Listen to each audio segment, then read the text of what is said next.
All right, good morning, almost afternoon, everyone. So this panel I'm very excited about. It's our greening panel, and it's something that's very near and dear to my heart. As a junior concentrator of urban studies, I worked in community gardens last summer in my hometown of Youngstown, Ohio, and I plan on doing some more urban agriculture work this summer. So I'm very excited to get some great ideas and talk to everyone here. And we're at a time when financial resources are very tight in our cities, and other resources like land and abandoned properties are very abundant. And it's about these creative solutions that are really going to shape the future of cities. And they're new and old problems, and this panel represents people that are really finding these new creative solutions to clean up the urban environment. And some examples are land reuse and finding new uses for green spaces, which is a vital resource for healthy urban life. And with innovative activity in the city, such as greening the urban environment, many parties are involved. And this panel is going to discuss how they are accomplishing their work while dealing with other interest groups and trying to find a common goal.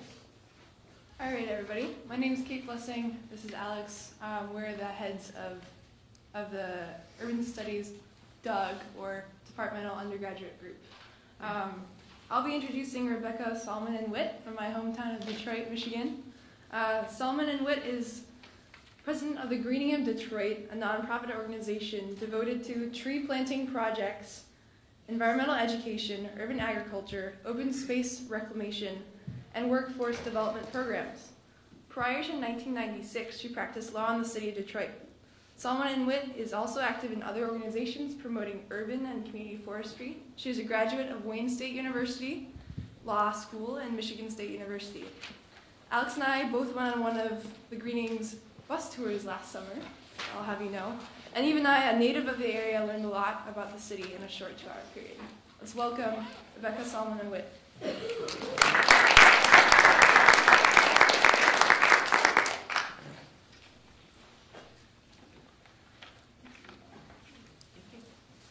Thank you.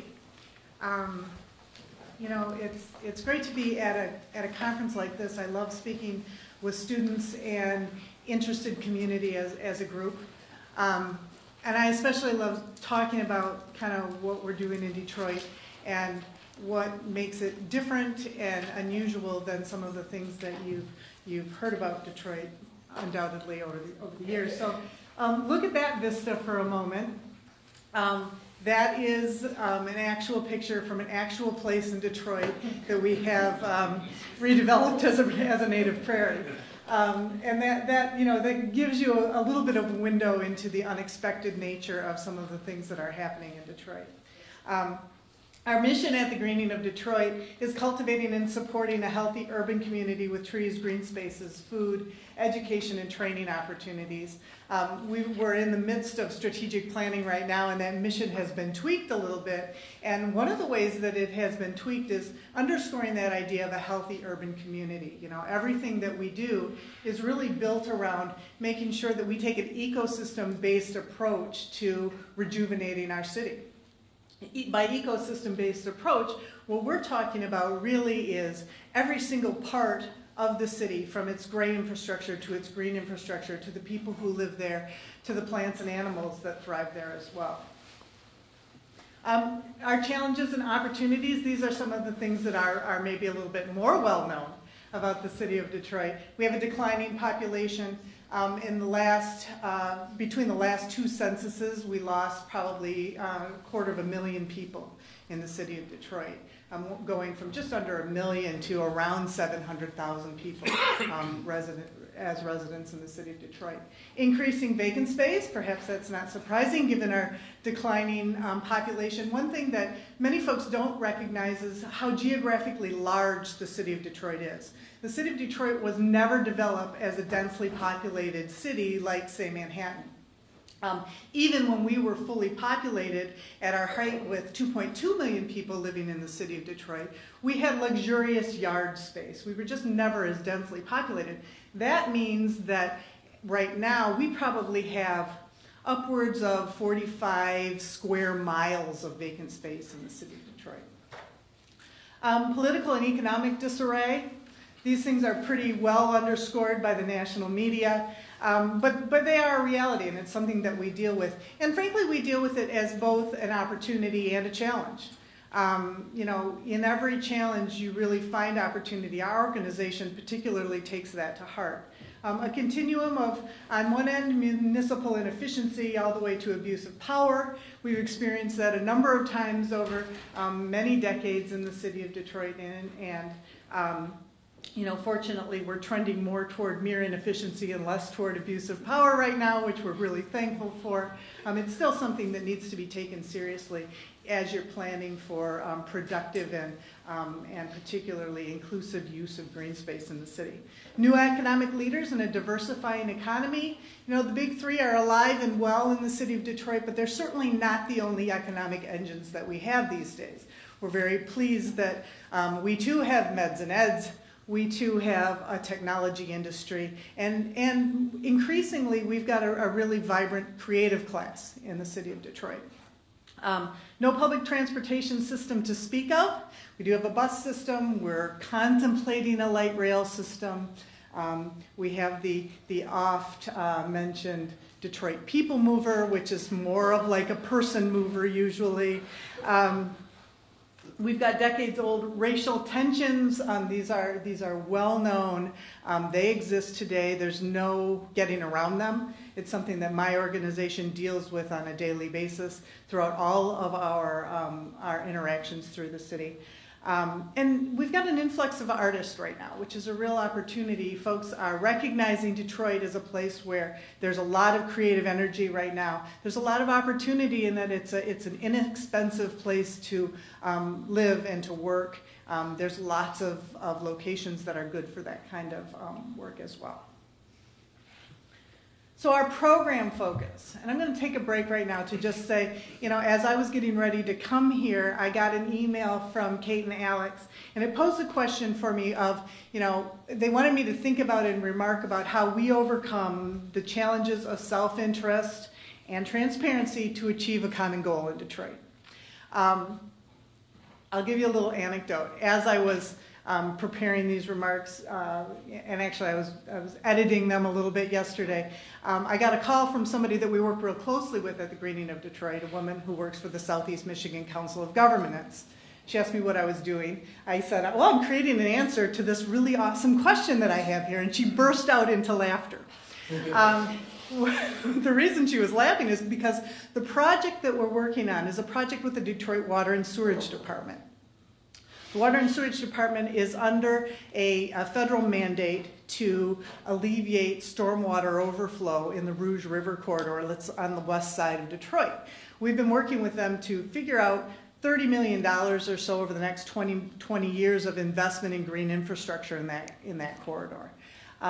What she was calling to tell me was in the last meeting that she was at, which I wasn't attending because I was here, part of the conversation was around, well, you know, from the Water and Sewerage Department's side, can we really trust these other departments to use our money? And we think they're just going to take our money and not do the work.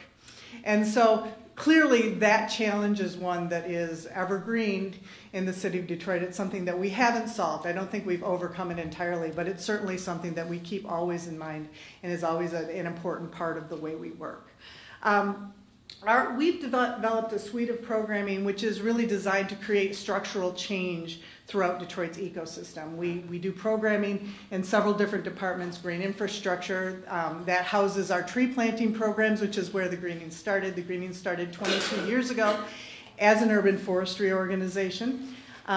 Open space, so vacant lot reclamation. Like I mentioned, we've got 40 square miles of vacant space in the city of Detroit. Urban agriculture, we're dealing with a sincere and real food security issue in the city of Detroit, and the urban agriculture programming will raise about between 160 and 200 tons of food for Detroit's tables this season. And workforce development, giving folks the skills that they need to really enter into the green economy in a real way in the city of Detroit. Each of these program areas works around 4 areas of strategic focus, which are laid out in the Greening Strategic Plan. The first one of these is creating physical change. The Greening is an organization that does stuff. We don't just talk about it, we just don't plan for it, we actually do things. So the results of our work are evident out in the field. You know, we called tree planting way back when we started as a tangible expression of hope.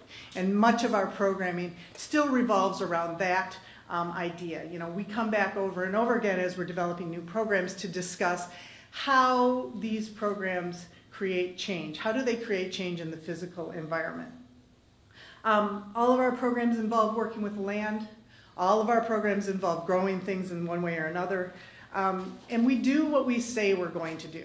So, you know, a real piece of our success as an organization has been to be reliable. You know, it can't be understated enough that in order to get anywhere in our city in particular, you really need to show that you're a reliable partner. You're somebody that can be counted on. Over and over again, folks are faced with failure, and in order to overcome that, the best way is to be faced with success, and to be faced with success over and over again. This is an example of one of our green infrastructure projects. It's a pocket park that was created on one end of Belle Isle. It was an end of the island that was previously fairly inaccessible to the public. Lots of Detroit's riverfront has been traditionally inaccessible to the public. That big building you see in the background is Detroit's Renaissance Center. It is now the headquarters of General Motors. When I was an attorney, I practiced in that building, and I'm a real water person, so I always wanted to get down to the water at lunchtime. And I would be, you know, picking my way over huge boulders and pieces of concrete that were designed as riverbank fortification at that time, to even try to get a glimpse of the water. So at this point, we've done a large-scale riverfront renovation project in the city of Detroit, about $50 million worth of investment. This was just one small part designed, again, to give folks more access to the riverfront, which was previously not available to them. Our second strategy is to create wealth. To create wealth in the folks that we serve all around the city. We develop programs that really help them develop their own assets in terms of skills and also you know, physical property improvement. This is actually a hoop house, which is part of our urban agriculture program. It's located on the grounds of the school that you see behind you, which that school has as an integral part of its programming a working farm. Isn't that a fabulous picture? That guy's name is Will, and he is part of our Sweet on Detroit program, which is our beekeeping program in the city of Detroit. A lot of our programs are designed around the idea of providing people with the skills and the ability to enter the economy in Detroit in an entrepreneurial way. Our urban agriculture programs have programs like the Sweet on Detroit program. Our workforce development programs have a landscape industry certification program providing trained employees for landscaping and tree care companies and nurseries and folks like that around the city. Our green infrastructure program is training folks as well in implementation techniques for green infrastructure projects. Our strategy 3 is knowledge transfer. The idea here is that every segment of Detroit's population should have the ability to participate in the reimagining of Detroit by virtue of having the opportunity to learn about it first. You know, there's lots of opportunity for telling people about helping them envision what a healthy urban community looks like. Opening eyes to all of these different techniques that the greening is using is a major way of building kind of collective efficacy around these concepts. Our knowledge transfer programs include environmental education, school-based lessons, wild time field trips, which is something we're pretty excited about. You know, urban kids don't often enough have the opportunity to experience nature in a wild setting. In Detroit, we're fortunate to have a number of areas that actually do create that wild experience. And we've developed programming to expose kids to those because, frankly, they don't go there on their own. Some of the research that we participated in shows that the key aspect of creating environmentalists as adults is exposing children to wild space while they're children. This thing here that you see is part of our garden education program series. Through that series, we offer about 60 to 70 different workshops per year, and those workshops are hosted at community gardens by the community members who take part in them.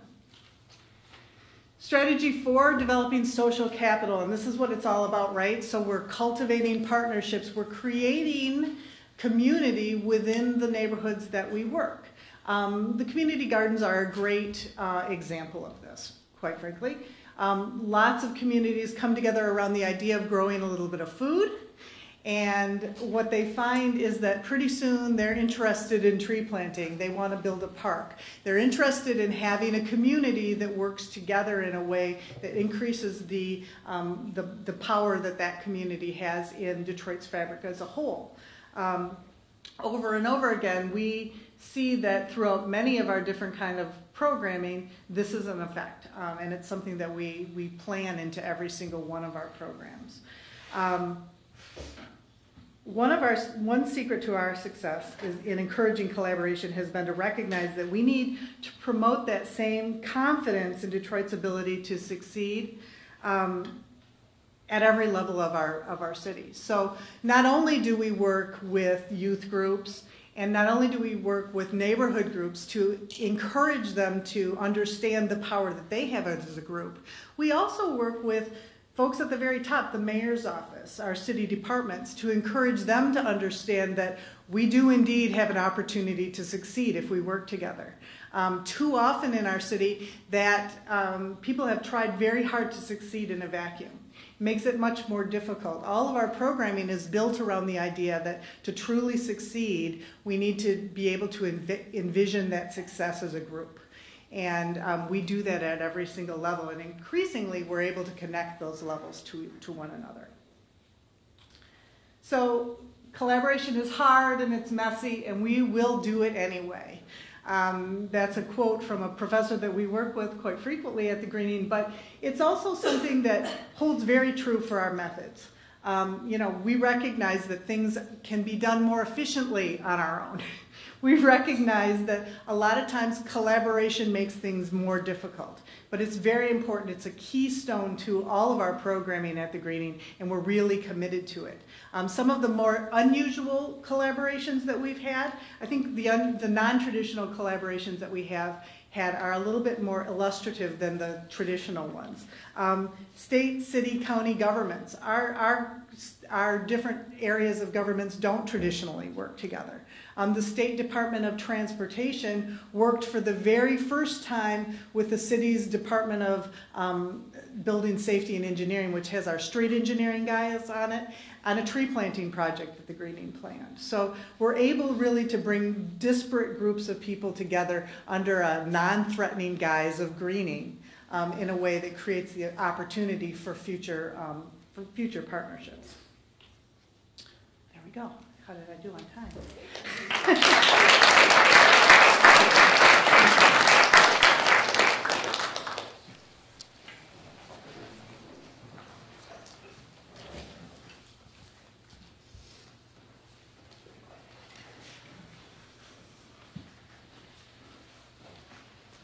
All right, everyone. Next we have Sarah Aucoin. Her name is spelled A-U-C-O-I-N, so I practiced the last 2 days. She's the director of the Urban Parks Rangers, a division of the New York City Department of Parks and Recreation, providing public hands-on outdoor environmental education programs to thousands of park visitors for 30 years. The Rangers strive to heighten awareness of open green spaces and natural resources hidden within the urban landscape, linking New Yorkers to the natural world. With over 22 years of experience in environmental conservation and development, Ms. Aucoin worked on the preservation of endangered birds in city parks, introduced the first public challenge course in New York City, and expanded New Yorkers' opportunities for outdoor ventures. Outdoor adventure and education through citywide programs such as overnight camping, catch and release fishing, rafter conservation, and the stewardship of New York City's street trees. Ms. Aucoin, every time, has conducted research and developed programs for the American Museum of Natural History, the United States Forest Service, the National Park Service, and the State Department of Conservation in both Colorado and Missouri. From training marine mammals in California and surveying native geese in Hawaii, to tracking bobcats and coyote in the Bronx, and rescuing pickerel frogs in Queens. Ms. Aucoin is an accomplished writer and has lectured on urban ecology and conservation at Columbia and at the Eugene Lang New School for Liberal Arts. She holds a Bachelor of Arts degree in biology from the University of California, Santa Cruz, and a Master of Science degree in ecology from the University of Louisiana. Please welcome Ms. Aucoin.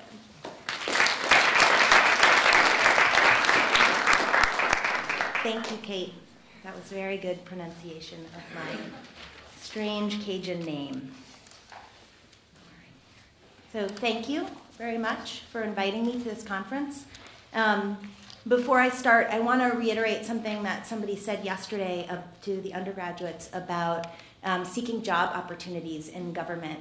I think there's a number of examples of people who left Brown and came and worked for the Department of Parks and Recreation in New York City before moving on to other areas.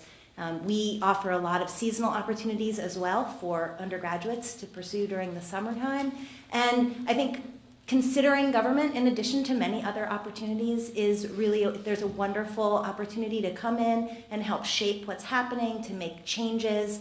Government is messy, the bureaucracy is very complicated, and it really helps to have young, enthusiastic, creative people coming in to just push through a lot of the old systems and try and make things better. So I want to really encourage you to consider that.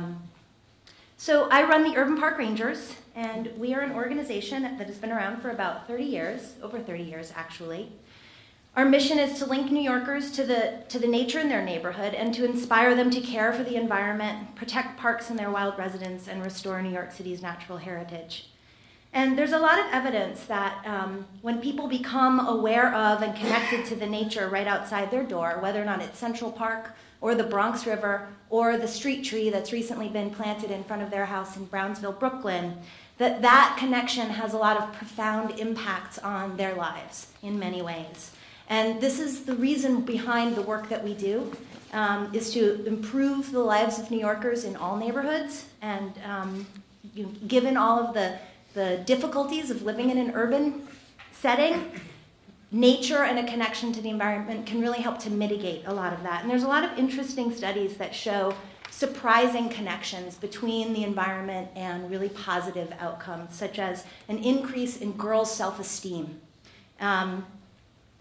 Connecting to the environment helps to promote community involvement and engagement. And in many neighborhoods, a connection to the environment, activism around open space is what first gets people involved in government, what first opens their eyes to their ability to change things in their own neighborhood and empowers them to continue to be involved. There's a lot of evidence of decrease in violence, with youth violence, for communities that have more access to green space and are more connected to the environment. Of course, there are a lot of health benefits, decrease in asthma rates, an increase in obesity. All of these, everybody in an urban environment has the right to reap all of these benefits. But often it's really hard to find opportunities for those connections. In some neighborhoods, it's not so difficult.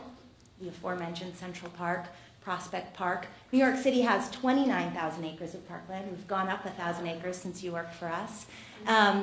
So there's a lot of acreage out there, but in many neighborhoods, those are tiny parks, and many people live either far from those parks, or they're just not aware that they are there. Or they think that nature and the environment is something that you have to leave New York City to experience. When I graduated from college, I worked in environmental education for a year before going on and doing research in other areas. And I worked in Connecticut and Massachusetts, and the standard, it was a residential environmental education facility. The standard was we were bringing schools from inner cities out to the country to show them nature, to give them their first experience in the wild.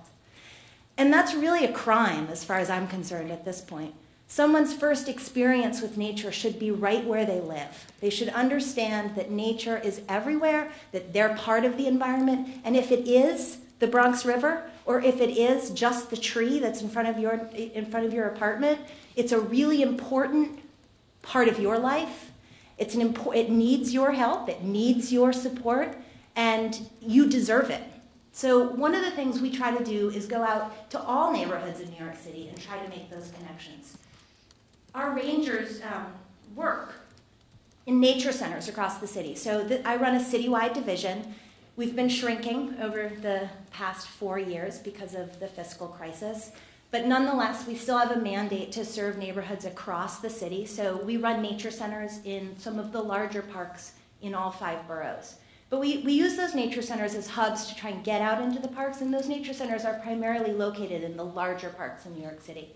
We get out of those larger parks and go into the smaller parks in Brownsville or in Rockaways to make a connection with people who don't have access. And then instead of taking them on a trip to Massachusetts or Connecticut, we see the sort of culmination of learning about nature in New York City as a trip to Pelham Bay Park in the Bronx. So we're keeping them in the city. It may still be a subway ride away from where they live, but we're really trying to demonstrate that nature is there. It's there. It needs their support, but they all have access to it without leaving the city limits.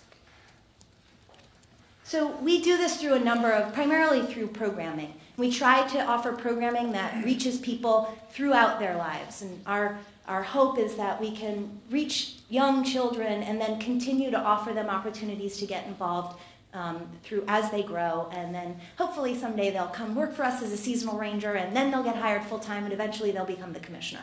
Right now, our commissioner actually was a ranger, and that's been a really wonderful thing for us, at least with respect to promoting the work that we do and the importance of the programming. So we start with the youngest grades. We have a program to bring school students out of the classroom and into the park for hands-on inquiry-based learning. When we first developed these programs, we wanted to take a look at who our audience was, not only the students but the teachers, and really try to make this something that wasn't another demand on teachers' times. So teachers in New York City, as everywhere, have enormous demands to meet state standards, to prepare for state tests. And so we wanted to be able to demonstrate to the teachers how coming out into the park could help to support what they were doing in the classroom. We luckily were able to work with the Department of Education and National Geographic to develop a series of different programs that all connect to state and federal standards, and also to what we call the scope and sequence in New York City with respect to science learning, so that we can show teachers what you need to learn in 2nd grade can be supported by a trip to the park in this way. And this can also help to support literacy and math learning, so that we're not competing for a teacher's very limited time. These programs, while it's fabulous if a teacher can come out to Pelham Bay Park or Van Cortlandt Park or any of our larger parks that have great natural areas, we can also do these programs in a tree pit, and we do that all the time. On average, we're reaching about 40,000 students a year, 1,800 programs, but just for scale, there's more than 40,000 students in the 2nd grade in New York City. So we're not, while we are a big program, we're the biggest program in the city, we're still, there's still so much opportunity for reaching out to other students. We also offer a much smaller program to work with high school students. So we see, again, we're trying to meet people where they are. High school students have very different needs and interests than elementary school students. So this program is designed as an opportunity for high school students to really come in and make a mark in the park. We work together with park managers and other administrators to try and find a project opportunity in the park that we're working with our high school students, where the high school students can help to make decisions about what needs to happen and then actually act on those decisions. Many of our projects with the students are focused around conservation, and particularly around wildlife conservation. there's a lot of wildlife in New York City. Since I've come here, I've been fielding a number of different inquiries about hawks. There was a coyote recently spotted in Inwood. The New York Times is very interested in all of this, you know, the anecdotal stories about wildlife in New York City. So I get a lot of inquiries about that. But honestly, beautiful gardens are a wonderful way of inspiring people to connect to the natural world. Wildlife is another way. Even people who might have an initial fear or trepidation about having wildlife in their neighborhood become very interested if you can begin to educate them about why they're there. We've seen a resurgence of wildlife in New York City in the last 20 years that corresponds with a real investment in ecological restoration. So connecting high school students to projects where we've studied flying squirrels in Forest Park in Queens, corn snakes in Inwood Hill Park in Manhattan. Those are innovative and inspiring projects for the high school students. We do a lot of cleanup and conservation and restoration projects as well. So this is a much more intensive program, and we're working with a much smaller group of students. So we serve about 350 students a year through this program. Then we also want to offer opportunities for families to come out and reap the benefits of bonding in a natural environment with their families or with their partners or with themselves. So we offer free weekend adventures all year long. Some of our more popular programs are Winter Survival. Just in case you get stuck in Pelham Bay Park in the middle of the winter and you can't get to the subway, we teach you how to make a fire and build a shelter and find water. It's very popular. We also offer canoeing. So New York City is a waterfront city. In the last 10 years, the city has really turned towards the waterfront as opposed to turning its back on the waterfront. And there's so many opportunities for the Rangers lead tours, but there's a lot of public launches as well. In fact, the number of public small craft boat launches in New York City is increasing every year. So we lead a lot of canoeing and kayaking programs. We lead fishing programs. All sorts of outdoor recreation and adventure programs during the winter and summer. And so we're serving about 30,000 people a year through those programs. Oh, another big one there is camping.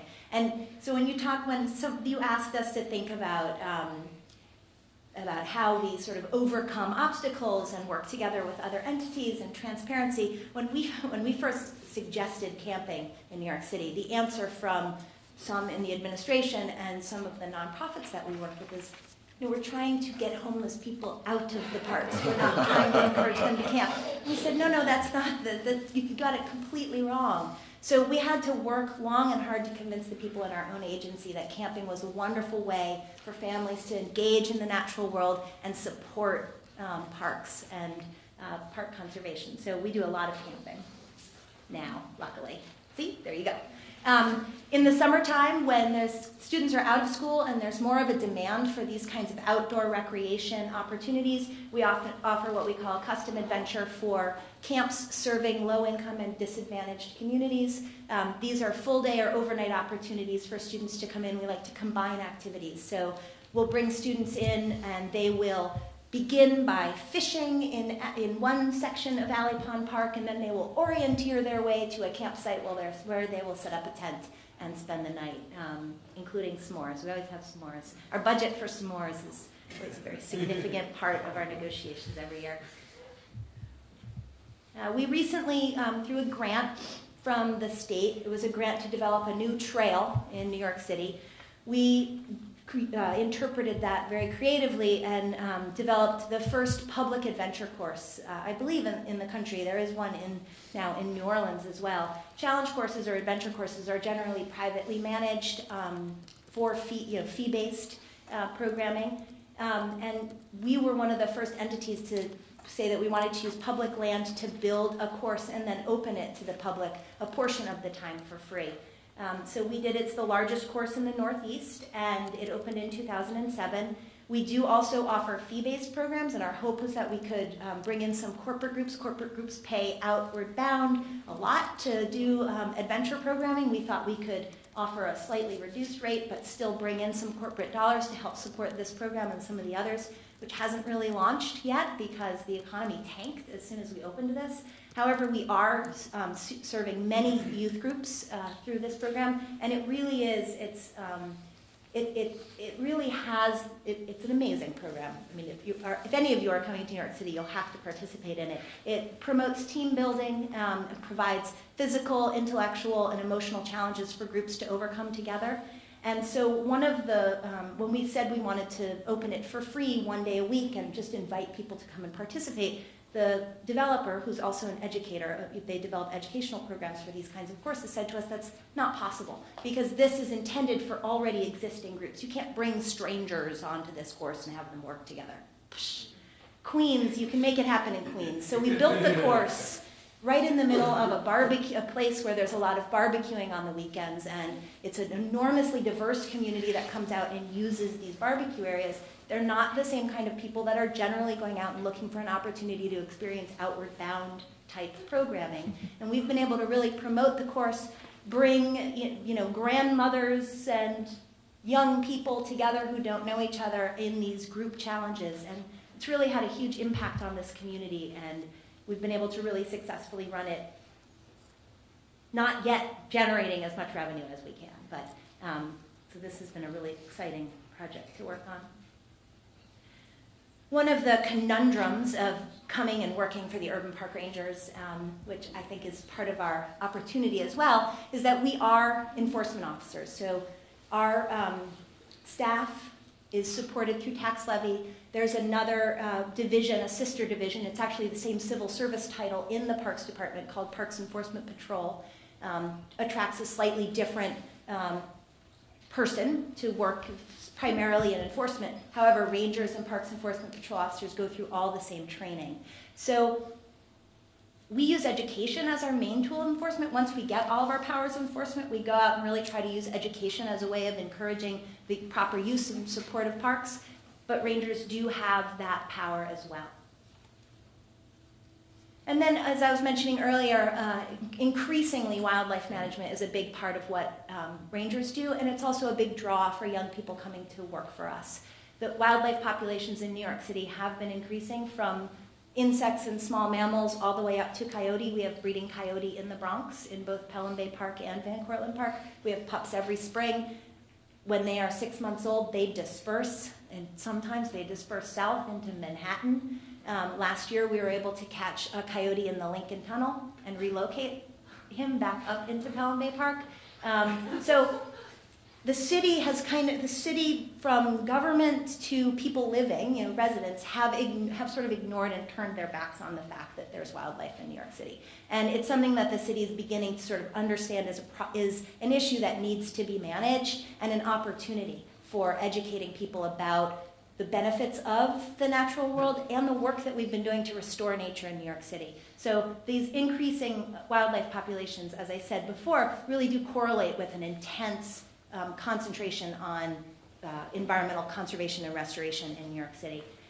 So we respond to 600 native animal conditions, as we call them. I could start talking to you in 10 codes if you wanted me to about animals every year. So every day, rangers are responding to conditions and rescuing native wildlife who are injured or who are in harm's way for some reason or another, either re-releasing them or working with rehabilitators to bring them back to health and then re-release them in the parks.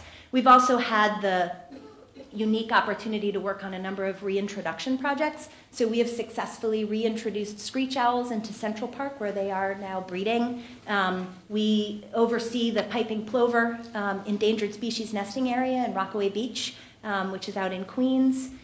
We spent 5 years working on an eagle reintroduction project in Manhattan, where every year we raised 4 bald eagles, and we hacked them out of Inwood Hill Park, and in the hopes that one of those eagles in maturity will return to their natal nest site and breed in New York City. Well, we haven't seen that yet. The number of eagles that come back in the winter and that we see roosting in parks in Manhattan and the Bronx has increased over the last 10 years. as I said, coyotes. So there's a lot of wildlife and a lot of wildlife management issues and opportunities in New York City that we're working on as well. And in this area, we also have a lot of interest from the public. So while we're not involving the public in animal rescues or in wildlife management per se, we are using the experience and expertise we have in this area to inform our programs and help connect people to what's really happening in the parks in their neighborhood. And that's it for me.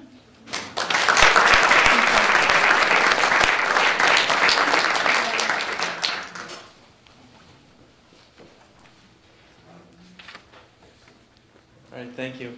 I'm very excited to announce our next speaker. He is the Providence community representative on this panel, and it is Leah Pollock, who is currently the Southside Community Land Trust Director of Programs and coordinates the newly launched Rhode Island Food Policy Council, which is a statewide collaboration of partners that advocate for more sustainable, equitable, and healthy food system in Rhode Island. Leo joined Southside Community Land Trust in 2007 as their education director, his position until 2010. And prior to joining that organization, he received a master's degree in sustainable development with a focus in environmental policy and management from the University of Utrecht in the Netherlands. He graduated from Dartmouth College in 2003, where he was the resident farm steward intern at the Dartmouth Organic Farm. So please help me in welcoming Leo.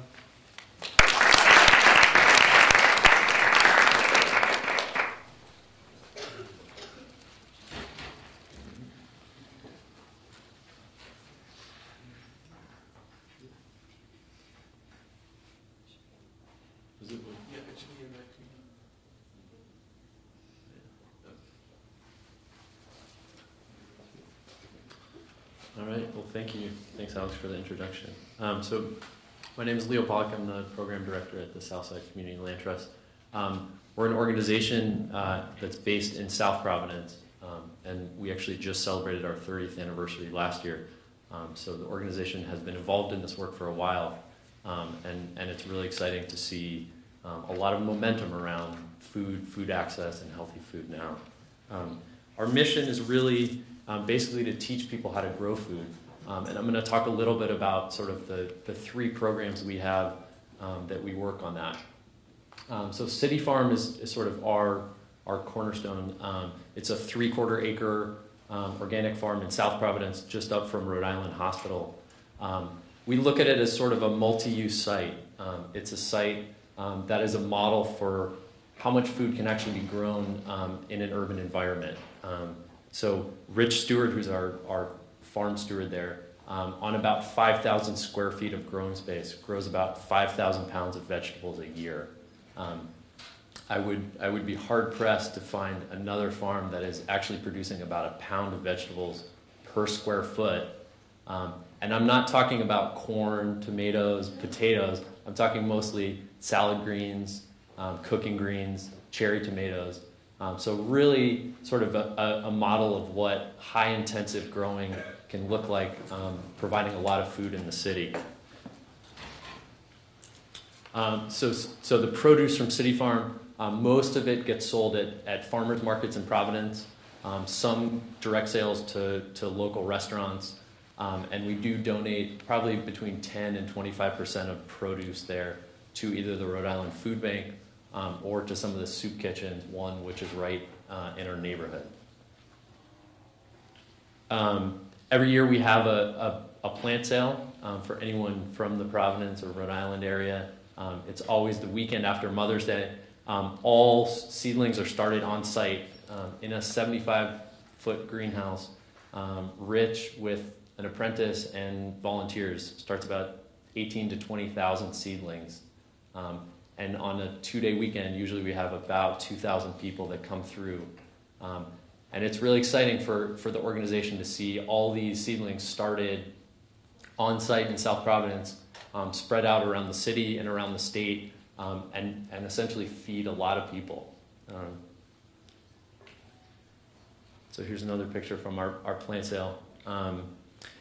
We also, in the summer, host a children's garden at City Farm.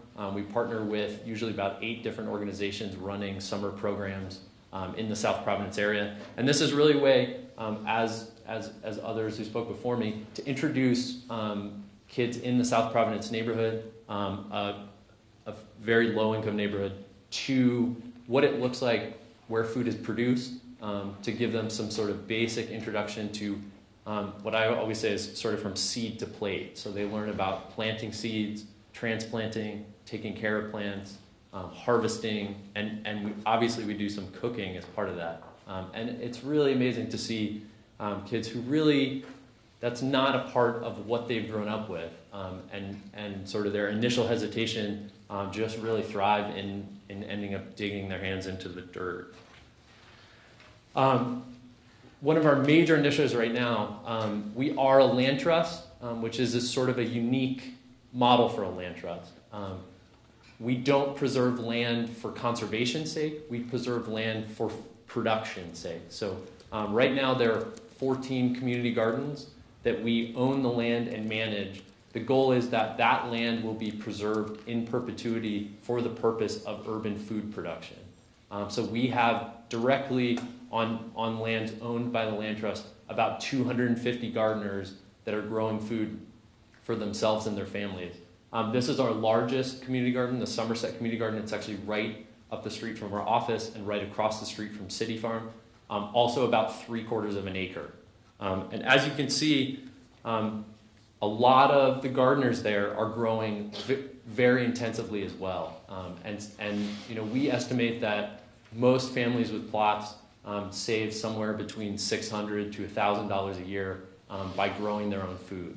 And it's really a source of self-sufficiency. And with a lot of the gardeners, especially recent immigrants or people coming from strong agricultural backgrounds, it's a big part of culturally what they're used to and sort of roots them in the land in a way in Providence that is sometimes difficult. We also, in addition to the gardens that Southside directly owns and manages, we did in 2009 start what we called the Community Gardens Network.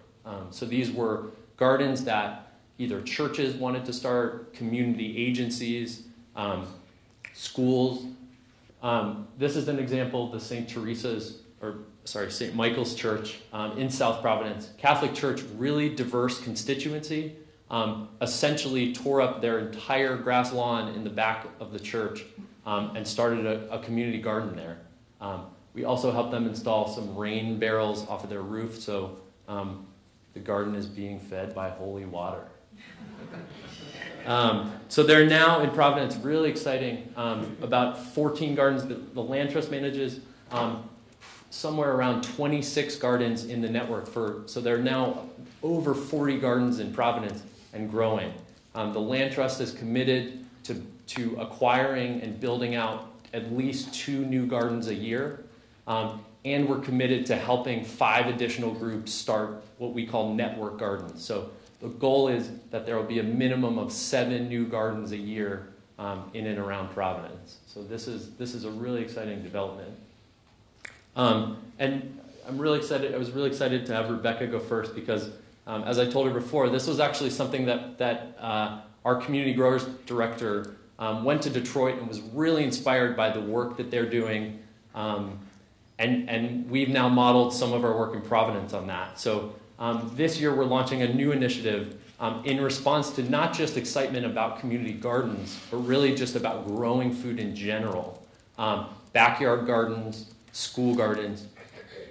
We're launching the Community Growers Network. And the hope is really to have neighborhood-based hubs that provide education, compost, seeds, and community building events in the neighborhoods. And that this is really a way that neighborhoods can be responsive to their own food needs, support people in neighborhoods interested in growing food, rather than have sort of one centralized location that the whole city would need to try to access. So we launched our first hub in Upper South Providence this past year, 2011. 2 new hubs will be launched this year in Olneyville and in the west side of Providence. And our hope is that we'll be launching 2 a year following this until there's a hub in every neighborhood in Providence. As I mentioned, one of the core things we see these hubs providing is compost. In Providence, as a former heavy industrial city, we see the effects of the environmental impacts of sort of our past. Heavily leaded soils, a lot of soils with a lot, other metals, cadmium, mercury, things like that. One of the critical things for helping remediate and teaching people about growing food safely in the city is using compost as a soil amendment to really build healthy soil. An exciting partnership with this. Just this past year, we've started getting a large delivery of compost. Last year, we ordered 350 cubic yards from Rhode Island Resource Recovery, the state landfill that takes all yard waste from municipalities around the state, has really done an amazing job in the past few years of, they just recently, I think as of this week, received certification from Rhode Island Department of Environmental Management that their compost can be used on organic farms. So it's a really exciting development. The state is really thinking, or Resource Recovery, which is a quasi-public agency, is thinking of this as a way to really, as all of this organic material is taken out of municipalities, that Resource Recovery is part of processing that, and they're really excited about the idea that this is then going back into creating healthier soils in the state. So in partnership with the Parks Department, we order this large delivery to Providence. The Parks Department divides it up into trucks and delivers to all the community gardens as well as our hub sites. And this was the first hub we launched last year. That's George Lindsay, the director of the Davy Lopes Recreation Center, and I'll talk a little bit about that later on. So this was compost literally at the hub site. It's community pitching in, buckets, pickup trucks, people picking up compost for home gardens, people picking up compost for school gardens. The community gardens we do because of the volume deliveries to the community gardens themselves. But we see this as the hubs providing compost, providing a way for people to access seeds to grow food, and for community building workshops. We do offer a full, and this is also inspired by Detroit, a full series of what we call Plant Providence workshops. So citywide workshops, everything from a 3-part beginning grower series, really getting people who are not familiar with growing food introduced to it. Everything from sort of that level at the beginner to raising urban chickens, beekeeping, taming your tomatoes. And partly this has been, these are not all taught by Southside Community Land Trust staff. We partner with groups around the city who have expertise and who, in response to community needs, what is the community looking for in terms of what workshops would really help them succeed in growing food. So this is our 3rd year doing the calendar. It's grown every year. There's about 25 workshops offered in 2012. When I did my graduate studies in the Netherlands, the program was really founded in this idea that the environmental problems that we're facing today are really too complex for us to look to government by itself to solve. And that really the way moving forward is that we need to work in partnership with business, with government, with nonprofits and community groups. This is what a number of parts of South Providence looked like when the Land Trust started in 1981. And I think not only does this tell the story of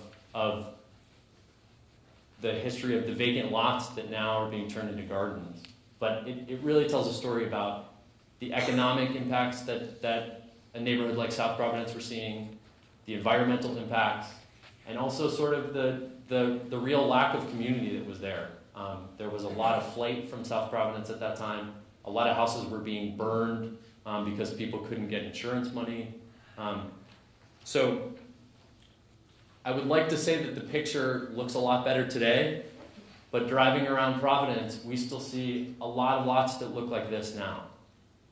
And for the Land Trust, we see these as a real opportunity to really think about how to build a healthier community in our city. I'm going to go quickly through this story. This is sort of the way that we work in terms of turning a vacant lot into a community garden. This garden was actually unusual. It was a partnership with the International Institute, a refugee resettlement agency in South Providence. So this was specifically targeted at providing access to land for refugees that had been recently resettled in Providence. But literally, we work, our staff, with community groups or literally door knocking around neighborhoods to try to galvanize interest and get a sense of who would be interested in being part of a garden as it develops. They're part of designing it, and literally they're part of cleaning it and building the garden that they're going to be growing in. This is what this lot looked like when we started. Literally, it was cleaned, 3 dumpsters full of trash and debris, some topsoil put over, and then we built raised beds. A really amazing group of gardeners, and this garden has about 30 raised beds. There's 16 different gardeners that are growing food there for their family, and really feel a sense of ownership because they were part of creating this and really changing from what it looked like before to what it looks like now. Another example, we've also partnered with the Park Department in Providence. There's now 4 community gardens that are sited in Providence parks. This is one on Cadillac Drive near Early Street. Same thing, it was a former volleyball court, wasn't being used very well. The Parks Department really sees gardens as a way to enhance the way that people are accessing and using parks. And so this was in 2010, and that garden is thriving now. They're talking about actually taking down some of the fencing and expanding it because of the increased interest from the community. Another one that I mentioned, Davy Lopes Recreation Center in South Providence, was the site of our first hub. And this was something, the recreation center, we really saw as it was really a core community resource in this area. It has a public pool, it has indoor basketball court, boxing lessons. It was really something that the neighborhood was constantly using, and we approached George Lindsay and Sterling, the directors of the Davy Lopes Rec Center, about thinking of, they had these areas in front that weren't very well landscaped. The Parks Department was having a difficult time maintaining, about turning that into a community garden and having that be really an inviting place for the community. So we did that with some funding from the USDA in 2009, and I think they've just been amazed at the community interest. They are expanding to create a new flower garden next year. They're also interested in adding urban chickens, possibly in the future. So it's something that this is now a site for workshops. It's growing food for the community, and it's really been a huge success story for us. And that in the middle, that's George Lindsay, who's the director. The woman on the left is Ruffini, who's a community gardener, who's really was instrumental in helping us get that off the ground. And on the right is Rich Peterson, who's our city farm steward. And that's Sterling. And they've just said it's amazing to have kids have the ability to go into the garden, pick things directly and eat them, and really sort of get a sense of how food is growing and what it can taste like when it's coming right out of a garden. I'm going to end with 2 challenges that I think the Land Trust is facing and I think are really representative of some of the issues that groups that are working in doing food system work in any capacity around the country are also facing at this time. And one is this issue of just sort of food as a system. It was interesting to hear the transportation panel really emphasize that there's sort of a more holistic view of transportation as a system. I'm not sure we've gotten that far with food. We work specifically in trying to increase the amount of food produced in the city, but obviously it's hard not to start to see links between that in terms of how food is accessed, how food waste is composted or sent to the landfill. And so the issues start to get very complex very quickly. And I think one of the real challenges is there isn't really any agency or group that's looking at food systems as a whole. You're starting to see some really interesting collaborations between groups that are doing production and groups that are doing retail, either through farmers markets or working with corner stores, but it still feels like the system is fairly piecemeal. One of the exciting developments is things like the Rhode Island Food Policy Council, food policy councils around the country looking at the system as a whole, but it is very challenging work, and it's really hard to bring stakeholders together to start to understand what that system looks like and where the places where there are gaps, where there are leverage points, and where there's really opportunities. And just the last one, specific to Providence, I think we still have this tension between land use and how that's valued. I was interested to hear Scott Wolf from Grow Smart Rhode Island yesterday just mention that Providence gets its number one income stream is property taxes.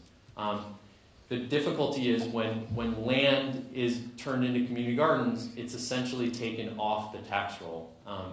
And I think there's still not quite either clarity in the value, or it's very hard to define the value of what gardens bring to a city, especially when, a time like now when financially the city is struggling and still looking at property taxes as sort of its primary revenue source.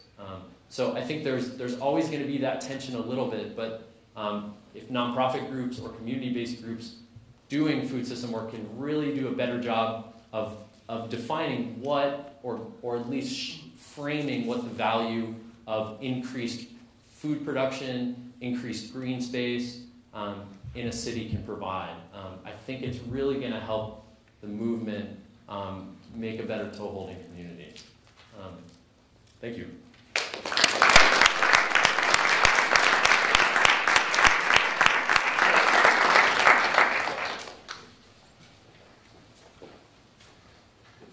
All right, thank you, Leo. I'm very excited to announce our next guest, who is our Brown alum on the panel.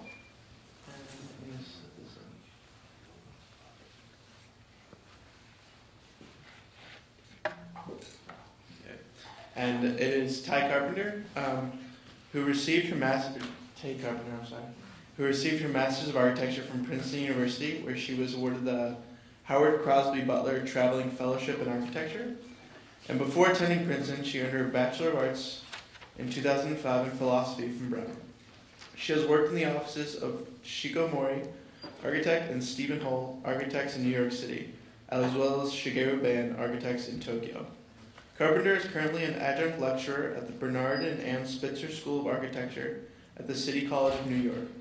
Her work explores the tensions between nature and the urban in post-industrial American cities, along with the productive potentials opened up by collisions between the two.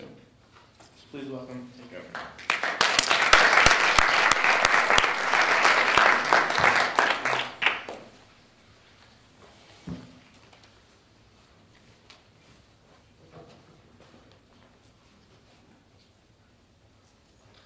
Thank you, Professor Silver, and also thanks to Professor Neumann in the Architectural History Department, as well as Heather, Kate, and Alex for inviting me to the conference this morning. Today I'll be speaking about a project that came out of my master's thesis in architecture. It's a more speculative project, and it's one that focused on urban aquaculture in Detroit. And it's a project that I'm currently trying to develop and bring into a reality. And I was very heartened and encouraged to hear about the graduate thesis origins of the Atlanta Beltline in Brian's talk today. So the project came about as a reaction to the limitations of traditional urban development models in post-industrial cities that tend towards gentrification, demolition, and the futile build it and they will come mentality. This is something that economist Edward Glaser might characterize as the Oedipus complex. So just jumping into the project, as we know, Detroit is a prime example of an American post-industrial city where changing economies and the failure of industry have created massive devaluation of property, as well as areas of total abandonment. As Rebecca mentioned, 1/3 of the city is vacant.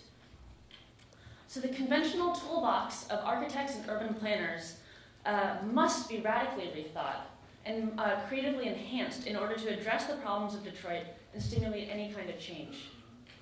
So as Kate wisely mentioned yesterday in her little introduction, it is multiple factors and not just one factor that have contributed to Detroit's demise.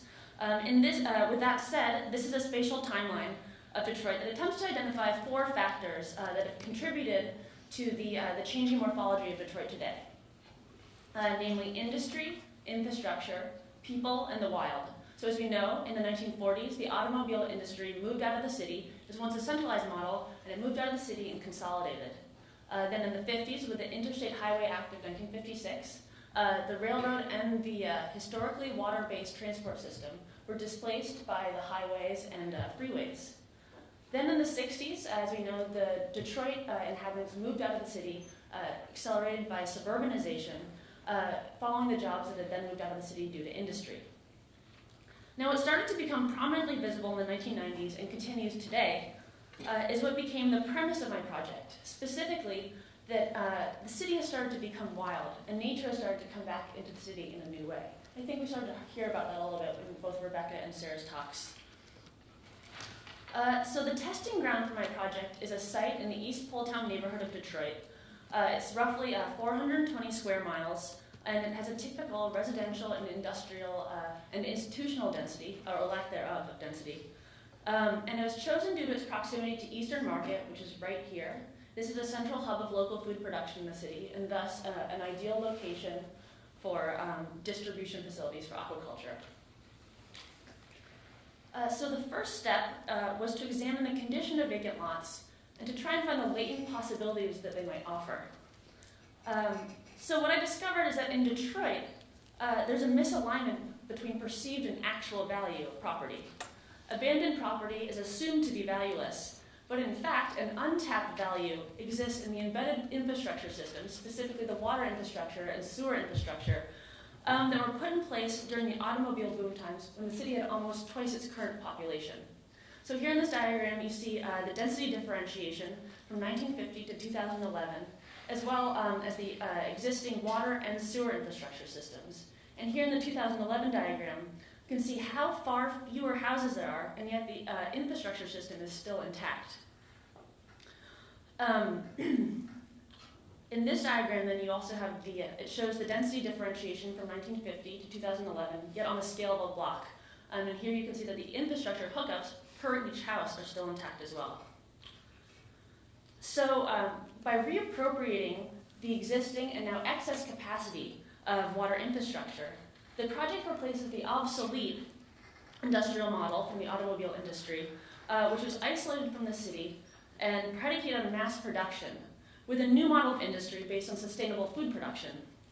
So learning from the mistakes of Detroit's industrial past, the new model of industry could stabilize the current level of population, create jobs with skilled labor, and produce a sustainable system of local food production that can help the city to meet the area's consumption needs, as well as reduce the dependence on imported food sources. And this is dovetailing with many of the community garden and urban farming efforts that are in the city right now.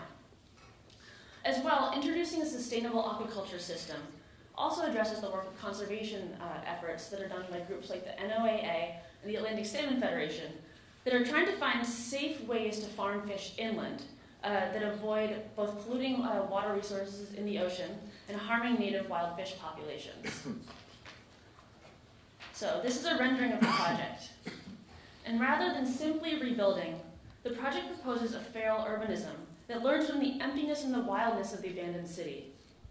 As a feral system, it can opportunistically fill in the gaps of the abandoned city, spreading gradually, overlaying Detroit's industrial and historical past with a new interaction between industry and community. In filling in the gaps, so to speak, negotiating the relationship between the existing houses and the new industry required a rethinking of concepts of property ownership along with its strict lines of demarcation.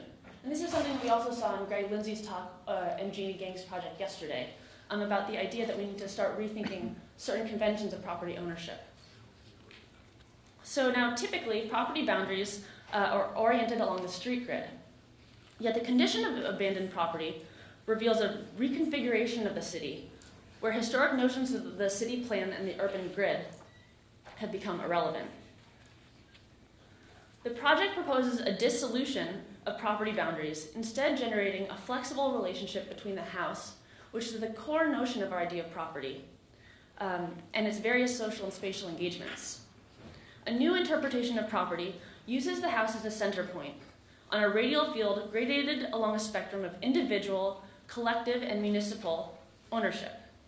Property thus is no longer atomized, and collective plots can be used to consolidate city services such as garbage pickup, while private plots can support a range of intensive individual uses. So this is a drawing of the site reimagined. You can see here the property boundaries are now redrawn to include the overlapping collective plots of land, and the interstitial spaces, here in the gray, is actually the new aquaculture industry, which then infiltrates into the vacant lots of the site. Rather than treating the site as a tabula rasa, the project keeps existing houses and institutions intact, seeking to build a lightweight, open, and flexible intervention that can be scaled to either multiple plots, blocks, or neighborhoods. So here in this axonometric drawing, you see the multiple layers of the project. Starting from the very bottom, you have the existing water infrastructure system, then the existing buildings, then you have the new property configuration, and this is the new aquaculture facility that's being proposed. So this is a partial section of the project. This shows how the facility might be utilized. Here you have the aquaculture and hydroponic growth, incubation, spawning, rearing tanks in here, as well as here you have community outreach programs such as education and demonstration zones, as well as a food market. So the idea here is that it's meant to be the opposite of the centralized automobile industry model. And instead, it's an intertwining of community and industry. And also, low-intensity recirculating aquaculture is not a dirty industry the way the automobile industry is. Thus, there are minimal environmental and social consequences of intertwining the two. So this is another rendering looking from the inside of the facility out. This sustainable aquaculture facility juxtaposes a synthetic, cultivated nature with a city that has gone wild, creating a new kind of urban landscape and perhaps a new vision for what it means to green the city. Since the new industry fills in voids, it is also a strategy for recondensing new pockets of community. This is a model that was created specifically to highlight the existing water infrastructure and that relationship to the new urban condition. Here you can see the industry spreading out to the site, as well as the houses and the water network. And here's a close-up example of what might happen with the new pockets of community that then get created. And here's underneath, this is a picture underneath that model, where you can see how important the water infrastructure system is, and that really becomes the basis for how the project is then developed. So by exploiting existing infrastructure and working with rather than against the abandoned wild condition of the city, the project offers new models of aquaculture, of urban planning, and architecture for the American city. So thank you.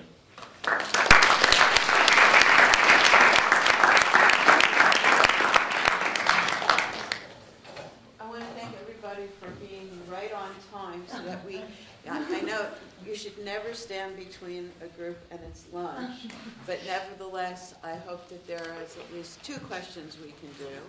There we go. So I'm George McCarthy from the Ford Foundation. So this is actually a question for both Tay and Rebecca. So it's interesting, the things that you're talking about doing in some ways are hyper-localized because you're either planting trees or you're doing agriculture someplace in Detroit, but presumably your work could be more powerful if it were part of kind of a grander plan for either the city or the region.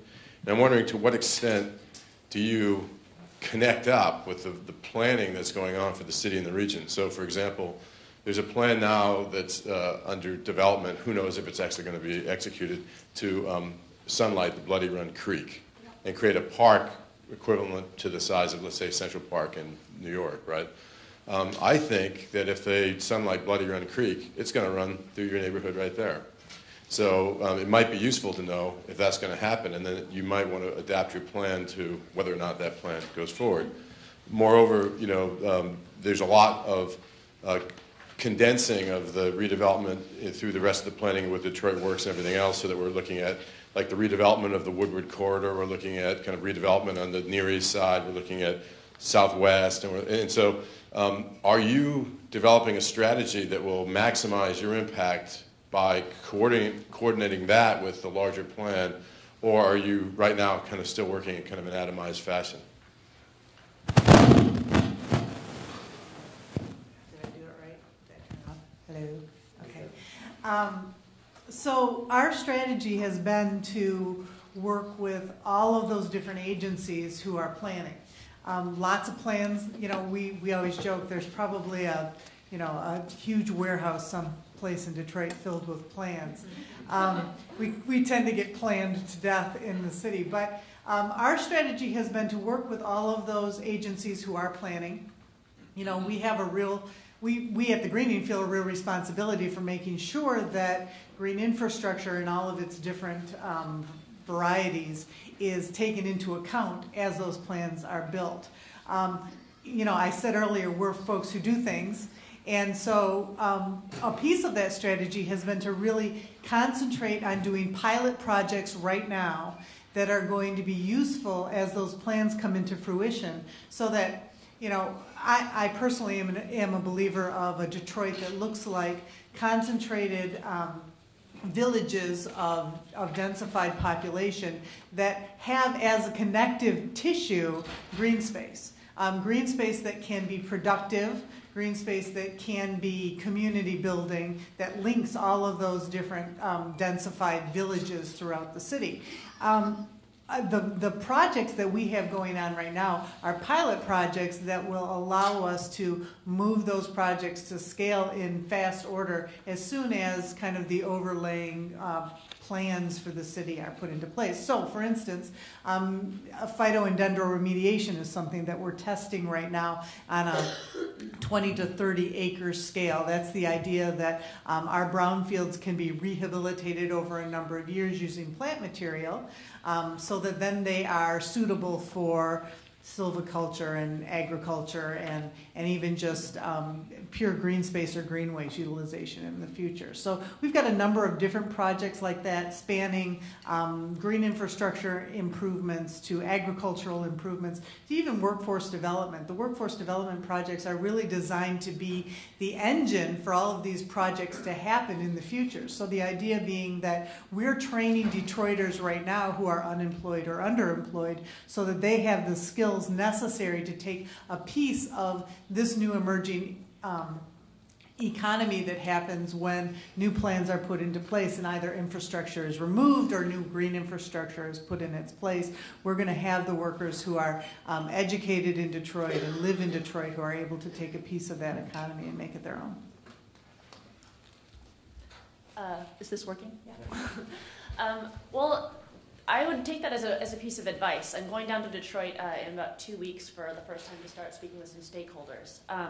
And so I have started to map out some agencies of interest. I think the big challenge for this project, for me, is just figuring out how to carve out pieces of it, because it is a scalable project, and figuring out how those small pieces might start fitting into a larger plan, and working with groups like Greening of Detroit.